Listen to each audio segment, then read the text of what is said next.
चालू कर दिया। सर क्या नाम है आपका? मेरा नाम नारायण लाल मेघवाल है।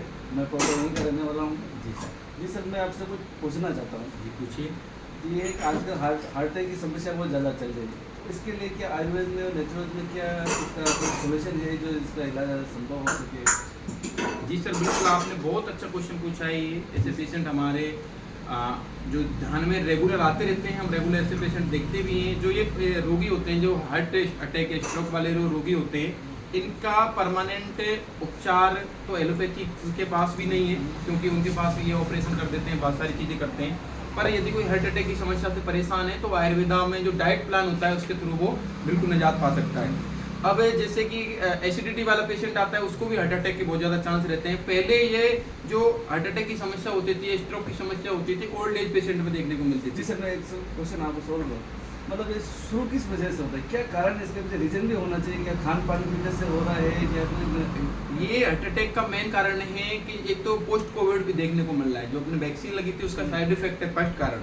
दूसरा इसका जो कारण है, ये फास्ट फूड और जो अपनी लाइफ स्टाइल है वो सारी चेंज हो गई है। मोबाइल के चक्कर में रात में सोते नहीं है, उसकी वजह से अपना जो मेटाबॉलिज्म होता है बॉडी का वो कम होता जा रहा है। तो इसको नियंत्रण करने के लिए सबसे पहले आपको एसिडिटी पे ध्यान देना चाहिए कि उसका मेन कारण जो आज के मेरे ध्यान में आ रहा है वो एसिडिटी है। एसिडिटी से बचने के लिए आपको जैसे दो चीज़ होती है, एसिड और वेस, तो क्षार, उसको नियमित बॉडी में अगर अपन बराबर मात्रा में रहते हैं तो अपन संतुलन बना रहता है। पर जैसे ही हमारे शरीर में एसिड बनने लगता है तो कहीं ना कहीं वो शरीर में हीट जनरेट करता है, हार्ट अटैक की समस्या अपने को क्रिएट करेगा ही।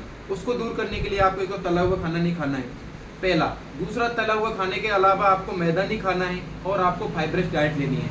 और आपके किचन में अगर आप 3 चीज़ें बदल देते हो तो आपको जरूरी फायदा मिलेगा। एक तो आपको जो ये आयोडीन युक्त नमक है, इसकी जगह आप सेंधा नमक यूज कीजिए। आयुर्वेदा ऐसा बोलता है कि आप, आयुर्वेदा नहीं बोलता, बिल्कुल हमारा प्रैक्टिकली बात है कि आपको सेंधा नमक से बिल्कुल इसके रिजल्ट देखने को मिलते हैं। साथ में आप जो ऑयल यूज करते हो, रिफाइंड ऑयल बिल्कुल जहर का काम कर रहा है। रिफाइंड ऑयल यूज नहीं करना है, तिल का तेल या फिर अपने सरसों का तेल यूज करना है।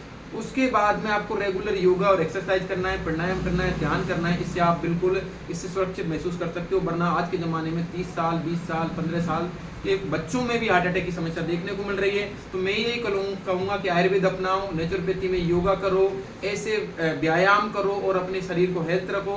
अगर अपने को अच्छी ज़िंदगी जीनी है, स्वस्थ रहना है, तो इसके लिए अपने को आयुर्वेदा जो मेडिसिन होती हैं, जैसे सर्पगंधा आता है, इसका प्रयोग कर सकते हैं आप। आंवले का रेगुलर प्रयोग कर सकते हैं आप। इसके अलावा भी अपन जो इसमें खान पान में, एक तो चाय आपको बंद करनी है, जो हार्ट अटैक का पेशेंट है, चाय की कॉफ़ी बंद करनी है। कोई भी नशा करता है, नॉनवेज खाता है, शराब पीता है, इन सारी चीज़ों को छोड़ना पड़ेगा। इन सब चीज़ों को छोड़ोगे आप, तभी आप अच्छी ज़िंदगी जी पाओगे। तो सर बहुत बहुत धन्यवाद, आपने ऐसे क्वेश्चन किए। और कोई आप जानकारी प्राप्त करना चाहते हो तो इसके बारे में हम आपको बता सकते हैं। Thank you sir.